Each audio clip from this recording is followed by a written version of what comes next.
আমার বন্ধুরা, আশা করি তোমরা ভালো আছো। Welcome to my channel honours bros. আজকে আমাদের আলোচ্য বিষয় time span of English literary period or duration of literary period. স্টুডেন্টসদের মধ্যে খানিকটা বিভ্রান্তি লক্ষ্য করা যায়। স্বাভাবিকভাবেই আমরা জেনে রাখব ইংলিশ পিরিয়ডের কোন পিরিয়ডের কত সময়কাল ছিল। স্বাভাবিকভাবে মতান্তর থাকলেও এই ধরনের একটা সময়কাল লক্ষ্য করা গেছে। যেমন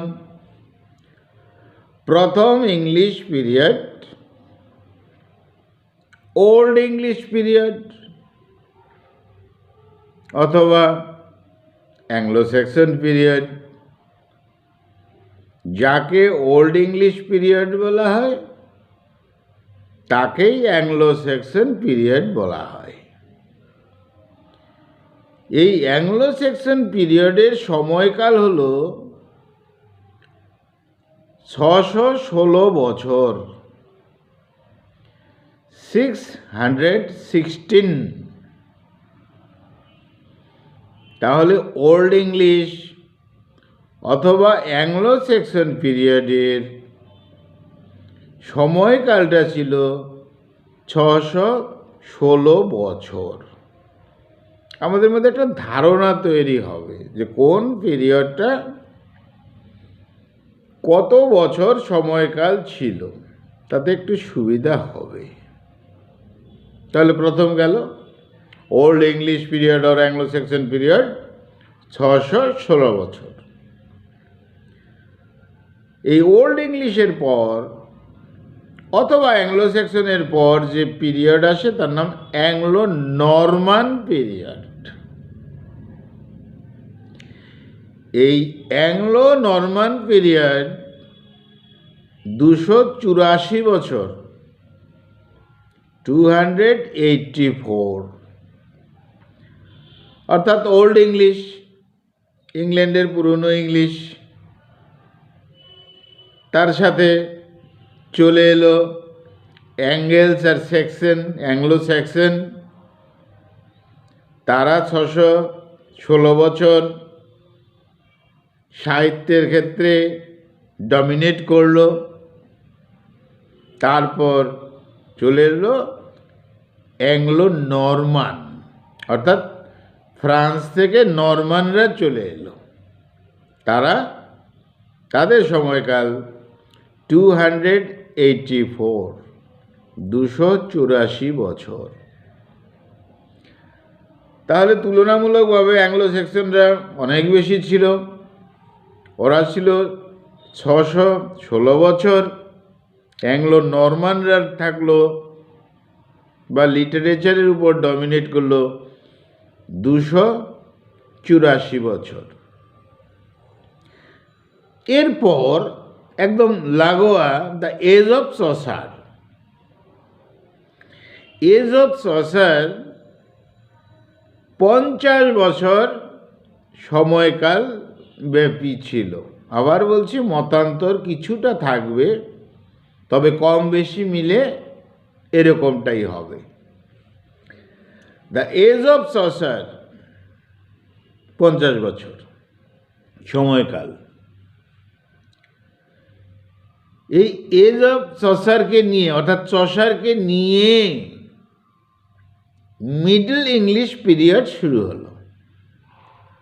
অর্থাৎ চসার মাঝখানে ছিল। মিডল ইংলিশ পিরিয়ডটা বিফোর চসার এবং আফটার চসার মিলে হলো মিডল ইংলিশ পিরিয়ড, যার সময়কাল ছিল 434 434। তাহলে প্রথম গেল অ্যাংলো সেকশন পিরিয়ড, তারপরে গেল অ্যাংলো নরমান পিরিয়ড,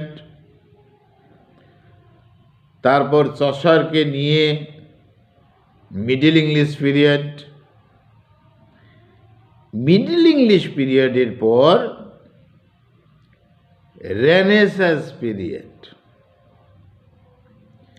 এই রেনেসাঁস পিরিয়ডের মধ্যে ছোট ছোট পিরিয়ড 4টে আছে, সব মিলিয়ে 160 বছর। অর্থাৎ রেনেসাঁ 160 বছর। এই রেনেসাঁর মধ্যে এলিজাবেথান এজ ছিল, জ্যাকোবিয়ান এজ ছিল, ক্যারোলাইন এজ ছিল, কমনওয়েলথ এজ ছিল, এর মধ্যেই পিউরিটান এজ ছিল, এজ অফ মিল্টন ছিল, সব মিলে রেনেসাঁ, যার সময়কাল 160 বছর। এই রেনেসাঁর পরে চলে এলো new classical period. New classical period অর্থাৎ ইংল্যান্ডের কবি সাহিত্যিকরা গ্রিক রোমানের ক্লাসিক বিষয় অনুকরণ করতে শুরু করে। তাহলে গ্রিক রোমান ছিল ক্লাসিক্যাল, তার অনুকরণ করে ইংল্যান্ডে হয়ে গেল নিউ ক্লাসিক্যাল পিরিয়ড। এই নিউ ক্লাসিক্যাল পিরিয়ড 185 বছর, 185। এই নিউ ক্লাসিক্যালের মধ্যে আবার ছোট ছোট পিরিয়ড রয়েছে। কি পিরিয়ড? দ্য রেস্টোরেশন পিরিয়ড, তার নামই age of Dryden, age of Pope বা আলেকজান্ডার পোপ, অগাস্টান এজ। এই অগাস্টান এজকে ক্লাসিক এজও বলা হয়, অর্থাৎ ইংল্যান্ডে ক্লাসিক। তারপর এজ অফ সেন্সিবিলিটি, সেন্স নিয়ে লেখা হতো, সেন্সের বিষয় বেশি থাকতো সাহিত্যের মধ্যে। বাকিগুলো সেন্স নাই তা বলছি না, তো এটা নির্দিষ্টভাবে এজ অফ সেন্সিবিলিটি বলা হয়। তাহলে নিও ক্লাসিক্যাল পিরিয়ড 185 বছরের সময়কাল ধরে ছিল। তার মধ্যে ছিল রেস্টোরেশন পিরিয়ড অথবা age of Dryden, age of Pope অর্থাৎ আলেকজান্ডার পোপ, অগাস্টান এজ, যার আরেক নাম ক্লাসিক এজ, ইংল্যান্ডের ক্লাসিক, এজ অফ সেন্সিবিলিটি। এই নিয়ে গেল নিউ ক্লাসিক্যাল পিরিয়ড 185 বছর। তারপর চলে এলো দ্য এজ অফ ট্রানজিশন। এই এজ অফ ট্রানজিশন 60 বছর সময়কাল। তারপর চলে এলো রোমান্টিক পিরিয়ড। মূলত যেটা রোমান্টিক পিরিয়ড তার সময়কাল ছিল 45 ইয়ার্স। কিন্তু এই রোমান্টিক পিরিয়ডের মধ্যেই ভিক্টোরিয়ান পিরিয়ড যোগ হয়েছে, প্রি র্যাফলাইটিস যোগ হয়েছে, সেগুলো নিয়ে সময়কাল নিশ্চয়ই বেশি। তাহলে মূলত রোমান্টিক পিরিয়ড 45, তার সঙ্গে যোগ হয়ে গেল ভিক্টোরিয়ান পিরিয়ডের 68। ভিক্টোরিয়ান পিরিয়ডটা ছিল 68 ইয়ার্স। প্রি র্যাফলাইট ছিল 12 বছর। তাহলে বন্ধুরা যোগ করে নাও একটু, রোমান্টিক পিরিয়ড 45 প্লাস 68 প্লাস 12। এরপর প্রি র্যাফলাইটিসের পর চলে গেল এইস্থেসিজম অ্যান্ড ডিক্যাডেন্স, যার সময়কাল ছিল 21 বছর, তারপর এডওয়ার্ডিয়ান পিরিয়ড 9 বছর, জর্জিয়ান পিরিয়ড 4 বছর। এই এডওয়ার্ডিয়ান পিরিয়ড, এই জর্জিয়ান পিরিয়ড, এদেরকে মডার্ন পিরিয়ড বলা হয়। আর এই জর্জিয়ান পিরিয়ডের পর পোস্ট মডার্ন। তাহলে নামগুলোকে আবার মনে করছি। এবার আলাদা আলাদাভাবে। অ্যাংলো স্যাক্সন পিরিয়ড, তার সময়কাল 616 বছর। তারপর অ্যাংলো স্যাক্সনের পরে অ্যাংলো নরমান পিরিয়ড 284 বছর। অ্যাংলো নরমানের পরে এজ অফ সসার 50 বছর। মিডল ইংলিশ পিরিয়ড সব মিলিয়ে 434 বছর। রেনেসা টোটাল 160 বছর। তার মধ্যে এলিজাবেথান এজ 45 বছর, জ্যাকোবিয়ান এজ 22 বছর, ক্যারোলাইন এজ 24 বছর, কমনওয়েলথ এজ 12 বছর, পিউরিটান এজ অফ মিল্টন 40 বছর, নিউ ক্লাসিক্যাল পিরিয়ড 185 বছর, দ্য রেস্টোরেশন পিরিয়ড 40 বছর, age of Pope Alexander Pope 50 বছর, দ্য অগাস্টান এজ যাকে বলা হয় ক্লাসিক এজ ইংল্যান্ড 45 বছর, এজ অফ সেন্সিবিলিটি 38 বছর, এজ অফ ট্রানজিশন 60 বছর, particular romantic period 45 years, Victorian period 68 years, pre-Raphaelites 12 years, aestheticism and decadence 21 years, modern পিরিয়ডের Edwardian period 9 বছর 9 years, Georgian period 4 years. এবার পিরিয়ডগুলো পর পর মনে করছি, এলোমেলো না হয়। প্রথমে অ্যাংলো স্যাক্সন পিরিয়ড, তারপর অ্যাংলো নরমান পিরিয়ড, তারপর age of Chaucer, middle English period, middle ইংলিশের পর রেনেসা, রেনেসার পর বা রেনেসার মধ্যে এলিজাবেথান এজ, এলিজাবেথানের সাথে জ্যাকোবিয়ান এজ, জ্যাকোবিয়ানের সাথে ক্যারোলাইন এজ, ক্যারোলাইনের পরে কমনওয়েলথ এজ, তার সাথে পিউরিটান এজ বা এজ অফ মিল্টন। তারপরে এলো নিউ ক্লাসিক্যাল পিরিয়ড। এই নিউ ক্লাসিক্যাল পিরিয়ডের মধ্যেই রেস্টোরেশন পিরিয়ড যাকে বলা হয় age of Dryden, age of Pope বা আলেকজান্ডার পপ, তার সাথেই অগাস্টান এজ, তার সাথে এজ অফ সেন্সিবিলিটি, তারপর এজ অফ ট্রানজিশন। এই ট্রানজিশনের পর রোমান্টিক পিরিয়ড। এই রোমান্টিক পিরিয়ডের মধ্যেই রয়েছে ভিক্টোরিয়ান পিরিয়ড, প্রি-রেফ্লাইটস পিরিয়ড, তারপর এস্থেটিজম, ডিকাডেন্স, তারপর এডওয়ার্ডিয়ান পিরিয়ড, তারপরে জর্জিয়ান পিরিয়ড অর্থাৎ মডার্ন পিরিয়ড। মডার্ন পিরিয়ডের পরে এখন পর্যন্ত যেটা পোস্ট মডার্ন পিরিয়ড। বন্ধুরা, আমরা পিরিয়ড সম্পর্কে আলোচনা করলাম, তার সময়কালটা একটু জানতে চেষ্টা করলাম।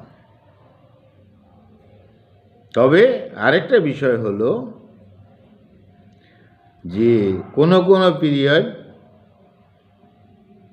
একাধিক নামে চলে। ওল্ড ইংলিশ পিরিয়ড, তার সাথে অ্যাংলো সেকশন পিরিয়ড একটা গেল। রেনেসা পিরিয়ড, তার নাম হলো early modern period.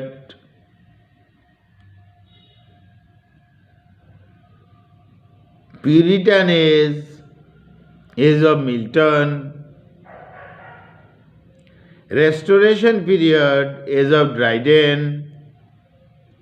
Augustan age, ইংল্যান্ডে ক্লাসিক এজ। এই ছিল একই পিরিয়ডের দুটো নাম। তাহলে আমরা প্রথম পেয়ে গেলাম অ্যাংলো সেকশন পিরিয়ড 616 বছর, অ্যাংলো নরমান পিরিয়ড তারপর 284 বছর, তারপর এজ অফ চসার 50 বছর, টোটাল মিডল ইংলিশ পিরিয়ড 434 বছর, রেনেসাস পিরিয়ড টোটাল 160 বছর, তার মধ্যে এলিজাবেথান এজ 45 বছর, জ্যাকোবিয়ান এজ 22 বছর 22 years, Caroline age 24 years, Commonwealth age 12 বছর, পিউরিটান এজ 40 বছর, নিও ক্লাসিক্যাল পিরিয়ড 185 বছর, তার সঙ্গে রেস্টোরেশন পিরিয়ড 40 বছর, এজ অফ আলেকজান্ডার পোপ 50 বছর, অগাস্টান এজ 45 বছর, age of sensibility 38 years, age of transition 60 বছর, অ্যাকুরেট রোমান্টিক পিরিয়ড 45 ইয়ার্স, তার সঙ্গে জুড়ে আছে ভিক্টোরিয়ান পিরিয়ডের 68 ইয়ার্স, তার সঙ্গে জুড়ে আছে প্রি রেভলাইটিসের 12 ইয়ার্স, তারপর এস্থেটিজম অ্যান্ড ডিক্যাডেন্স 21 বছর, তারপর মডার্ন পিরিয়ডের এডওয়ার্ডিয়ান পিরিয়ড 9 বছর, জর্জিয়ান পিরিয়ড 4 বছর। সব থেকে ছোট পিরিয়ড হলো জর্জিয়ান পিরিয়ড। মডার্ন পিরিয়ডের মধ্যে জর্জিয়ান হলো 4 বছর, আর সব থেকে বড় হলো অ্যাংলো সেকশন পিরিয়ড 616 বছর, তারপর মিডল ইংলিশ পিরিয়ড 434 বছর, তারপর রেনেসা 160 বছর। বন্ধুরা, এই ছিল আজকে আমাদের একটা সাধারণ স্বাভাবিক আলোচনা। ছাত্র বন্ধুদের মনে রাখা জরুরি অন্ততপক্ষে পিরিয়ডগুলোর নাম এবং একটা ধারণা কার পরে কোন পিরিয়ড রয়েছে, এটা বড় কথা। আর যে সময়কাল, time span, duration of period বললাম, যে সময়কাল বললাম, এটা দিয়ে একটা ধারণা তৈরি যে অ্যাংলো সেকশন পিরিয়ড 600 বছরের উপরে। এই ধরনের একটা ধারণা থাকবে, তাহলে সুবিধা হবে। বন্ধুরা, এই ছিল আমাদের আলোচনার বিষয়। তোমরা খুব ভালো থেকো, আমার চ্যানেলটা সাবস্ক্রাইব করো। খুব ভালো থেকো, খুব ভালো থেকো। Thank you, thank you, thank you.